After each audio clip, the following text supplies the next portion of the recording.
Қайырлы күн достар, бүгін сіздермен өте керемет болып шығатын, дәмді және де езілмей шығатын өріктің вареньесін жасайтын боламыз. Видеоны міндетті түрде соңына дейін қараңыздар және де менің каналыма тіркелуді ұмытпаңыздар. Астында тұрған подписация кнопкасын басып тіркеле кетіңіздер. Бізге керегінше осындай өріктеріміз қажет болады. Өріктерімізді алдын ала жақсылап жуып, тазалап аламыз. Сосын барып, ішіндегі сүйегінен ажырататын боламыз. Барлығын видеода көрсетілгендей етіп жасаңыздар. Осылай барлығын әдемі етіп ажыратамыз. Міне бізде осылай килограммына осылай өлшеп көрсеңіздер болады. 3 кило 100 граммдай шықты менде өріктерім. Сосын барып, өзіміздің кез келген үлкендеу ыдысымызға салып, үстінен шекерімізді салып араластыратын боламыз. Бұл жерде килограммына 1 килограммға 1 кило шекерді салсаңыздар, сіздердің өріктеріңіз өте дәмді болып шығады және де нәзік езілмей шығатын болады. Шекерімізді салған кезде осылай жақсылап қасықтың көмегімен емес, осылай араластырсаңыздар болады.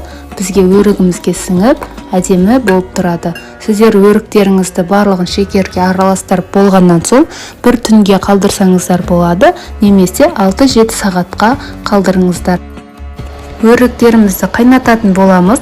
Астын жай отта осылай біркелкі етіп қайнатамыз. Бетіне осындай көбіктері шығады. Бетіндегі көбіктерін міндетті түрде алып тастаймыз.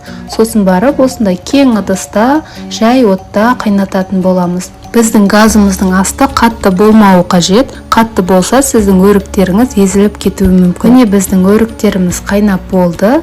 Қайнап 1 сағаттай қайнады жаймен. Сосын барып, стерилденген банкаларымызды алып, өріктерімізді жаймен жауып алатын боламыз. Осындай банканың аузына қоятын арнайы сатылады. Соны алсаңыздар өте ыңғайлы.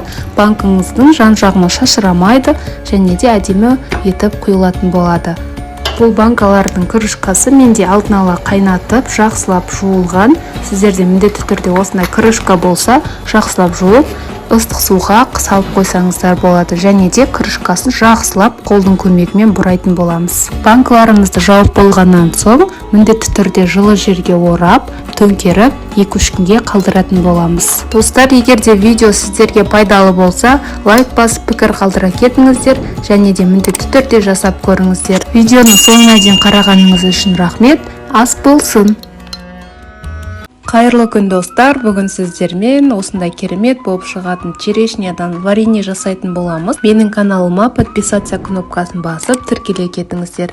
Ең алдымен біз тазалап жуып алған соң, осылай таразыда өлшеп алатын боламыз. Менде 3 кило шықты. 3 кило шыққан черешняларымызды осындай үлкен ыдысқа салып, шекермен бірге 1 күнге немесе 5-6 сағатқа қалдыратын боламыз. 1 килограммға біз 700 грамм шекерімізді салатын боламыз. Шекерімізді салып болған соң, осылай қолымыздың көмегімен ыдысымызды сілкіп, осылай араластыратын боламыз.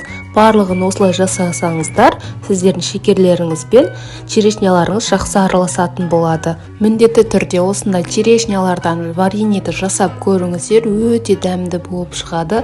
Қыстың кезінде, ауырған кезде де шайге қосып ішсеңіздер, көмегі және де пайдасы зор. Барлығын видеода көрсетілгендей етіп жасаңыздар. Барлығын араластырып болғаннан соң бетін жауып мен 1 түнге қалдырдым. Келесі күні мен осылай отқа қойып, жаймен орташа отта қайнатып аламыз. Қайнап жатқан кезде осылай бетіне көбіктері шығады. Көбіктерін жаймен алып тастаймыз. Газдың астын қатты қоюға болмайды, сондықтан орташа отта қойыңыз. 1 сағат қайнап болған соң, осылай черешняларымызды бөлек ыдысқа алатын боламыз. Біздің черешняларымыз езілмей, жақсы пісетін болады. Черешняларымызды алып болғаннан соң, сиропын 2-3 сағат қайнататын боламыз. Үстінен шекер, 200 грамм шекер қоссаңыздар болады. Осылай қайнап болғаннан соң, артынша черешнямызды салатын боламыз. Стерилдеп, алдын ала банкаларымызды дайындап қоямыз. Дайындап болғаннан соң, осылай банкілерімізге салып, жауып алатын боламыз. Міне өздеріңіз көріп тұрғандай өте әдемі және де керемет болып шықты. Сіздер де осы рецептпен жасап көріңіздер, өте дәмді болып шығады. Барлығын құйып болғаннан соң, осылай крышканы жауып, жақсылап, осылай аунататын боламыз. Біздің крышкамыз жақсы жабылған тексереміз. Сосын барып, жылы жерге осылай төңкеріп қойып, бір күнге немесе 2 күнге қалдырсаңыздар болады. Міне біздің вареньеміз осылай әдемі болып шығады. Достар, егер де видео ұнаса, лайк басып пікір қалдыра кетіңіздер, және де міндетті түрде менің каналыма тіркеле кетіңіздер. Және де достарыңызбен бөлісуді ұмытпаңыздар. Менімен бірге болғандарыңыз үшін рахмет. Ас болсын. Қайырлы күн достар, бүгін сіздермен өте керемет болып шығатын сливадан варенье жасайтын боламыз. Бұл қыстың кезінде нанға жағып жегенде өте дәмді және тойымды болып келеді. Достар, егер де менің каналыма тіркелмеген болсаңыз, подписация кнопкасын басып тіркеле кетіңіздер. Ең алдымен бізге осындай сливаларымыз керек болады. Алдын ала жуып, тазалап алатын боламыз. Тазалап болғаннан соң ішіндегі сүйегінен ажырататын боламыз. Барлығын видеода көрсетілгендей етіп жасаңыздар. Осылай ыдысқа барлығын тазалап алатын боламыз. Сливаны өздеріңіздің қалауларыңыз бойынша қанша қажет болады, сонша жасасаңыздар болады. Барлығын тазалап болғаннан соң өзіміздің ыдысымызға сиятын үлкендеу ыдысымызға салып алатын боламыз. Менде мұнда 3 килограмм слива шықты. Сүйегінен ажыратқаннан соң барлығын салып, үстінен шекер салатын боламыз. Килограммына 1 килограммнан салсаңыздар болады. Немесе сіздердің сливаларыңыз тәтті болса, 700-600 грамм килограммна салсаңыздар болады. Шекерімізді салып болғаннан соң жақсылап араластырып аламыз. Сосын барып бетін жауып 6-7 сағатқа қалдырамыз. Немесе бір түнге қалдырып қойсаңыздар болады. Барлығын араластырып болып, бетін жауып қалдыратын боламыз. Менде бір түн өтті. Сосын барып газымызге қойып, осылай қайнататын боламыз. Қайнаған соң осылай блендердің көмегімен езіп алатын боламыз. Осылай барлығы бір текті болуы қажет. Сосын барып 5-10 минут қайнатып, банкімізге жауатын боламыз. Варенье осылай сұйық болып тұрады. Біз жауатын кезде өзі қоюлана бастайды. Сосын барып банкаларымызды жауып тастаймыз. Алдын ала банкаларымызды стерилизация жасайтын боламыз. Осылай барлығын 5-7 минуттай тұратын болады. Сосын барып крышкаларында ыстық қайнаған суға 5 минуттай қайнатып алатын боламыз. Сосын барып ыстықтай банкымызды қайнатып жауып алатын боламыз. Міне біздің банкаларымыз дайын. Менде 2 литрлықтан 3 банка шықты. Осылай барлығын жауып болғаннан соң закрывашканың көмегімен 2-3 айналдыра жауып алатын боламыз. Сосын барып осылай айналдырып банкымызды тексеретін боламыз.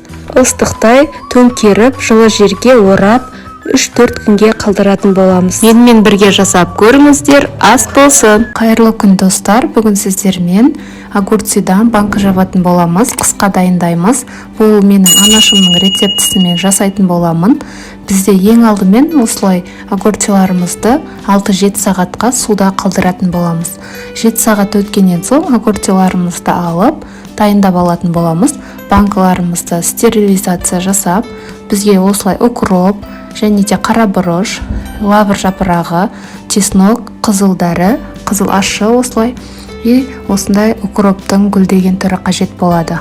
Барлығын дайындап болғаннан соң банкымызға салатын боламыз. Ең алдымен 5-6 дана чеснок, 2 қызыл дәрі, сосын барып лавр жапырағынан 2, қара бұрыштарымызды салып, осылай укроптарымызды банканың шетіне ыңғайлап қоятын боламыз. Осымен бірге қасына огурцыларымызды да рецепт видеода көрсетілгендей етіп барлығын жинайтын боламыз. Біз огурцыларымызды жинаған кезде қатты нығыз алмау қажет, және де банкамызда бос орындар қалмау қажет. Барлығы бір қалыпты және де банкымызда ыңғайлы болу қажет. Барлығын салып болған кезде бізде орындар қалса, біз огурцыларымызды кесіп жайғастыратын боламыз.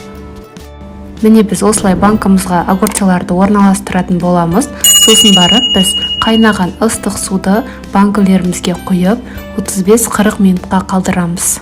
Арнайы осылай суымызды қайнатып алсақ, бізге суымыз барлығына біркелкі жететін болады. Біз барлығын біркелкі етіп құйып аламыз, суымызды ыстық етіп, сосын крышкаларымызды да стерилизация жасап барып банкымызды жауатын боламыз. Міне бізде 45 минут өтті. Өткеннен соң осылай суымызды төгіп тастайтын боламыз. Бірінші суын төгіп болғаннан соң, екінші суымызды да таза суымызды қайнатып аламыз. Осылай қайнап болғаннан соң банкаларымызды жауамыз. Банкамызды жауатын кезде бізде 2 литрға 2 ас қасық тұзымызды саламыз, және де 1 чайный ложкамен уксусымызды құйып банкаларымызды жауатын боламыз. Егер де сіздердің банкаларыңыз 3 литр болса, 3 ас қасық, 1 литр болса, 1 ас қасықтан саласыздар. Келесі бізде осылай уксусты барлығына міндетті түрде құйып шығамыз. Уксус бізде банкымыздың атылып кетпеуіне және де банкымыз жақсы сақталатын болады. Барлығын құйып болғаннан соң, закрывашканың көмегімен банкаларымызды 3-4 қайтара жабатын боламыз. Жауып болғаннан соң, жылы жерге төңкеріп 3-4 күнге қалдыратын боламыз. Достар, егер де видео ұнаса, лайк басып пікір қалдыра кетіңіздер, және де достарыңызбен бөлісуді ұмытпаңыздар. Сіздер де міндетті түрде осылай қысқа дайындалып, банкаларыңызды жауып алыңыздар. Ас болсын! Қайырлы күн, достар. Бүгін сіздермен осылай қысқа дайындалатын боламыз. Қыстың қамын жаз ойла демекші. Қысқа өте оңай рецептпен жасалатын цицибли салатын жасайтын боламыз. Өте оңай. Барлығын видеода көрсетілгендей етіп жасасаңыздар болады. Ең алдымен бізге осылай барлығын жуып тазалап аламыз. Жуып тазалап, помидор, сәбіз, чеснок, болгар бұрышы барлығын осылай дайындап алатын боламыз. Сосын барып, мясорубкадан барлығын өткізіп аламыз. Келесі 2 ожал сұйық майымызды құйып, қыздырып, пиязымызды осылай қуырып алатын боламыз сарғайғанша. Барлығы сарғайып қуырып болғаннан соң, артынша сәбізімізді де саламыз. Сәбізімізді де салып 5 минуттай қуырып аламыз. Қуырып болғаннан соң, тәтті болгар бұрышымызды да қосатын боламыз. Барлығын қосып болғаннан соң, міндетті түрде араластырып отыруды ұмытпаңыздар. Келесі кезекте міне біз помидорымызды да салатын боламыз. Помидорымызды бөліп-бөліп осылай ыдыстармен салып аламыз. Салып алғаннан соң, қуырып 5 минуттай қуыратын боламыз. Сосын артынша чеснок және де ащы бұрышымызды да қосатын боламыз. Міндетті түрде перчатканың көмегімен жасаңыздар. Біздің салатымыз осылай бір қалыпты қайнауы қажет. Қайнап жатқан кезде жарты кесемен шекерімізді саламыз және де 2 ас қасық ас тұзымызды да салатын боламыз. Салып, тағы да қайнатып, бір қалыпты газдың астында қайнататын боламыз.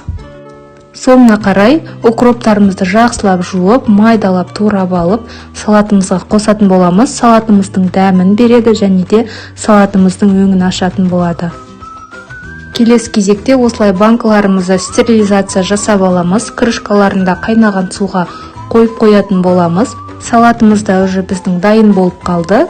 Осылай бір қалыпта қайнағаннан соң, стерилденген банкымызге осылай барлығын видеода көрсетілгендей етіп құйып шығатын боламыз.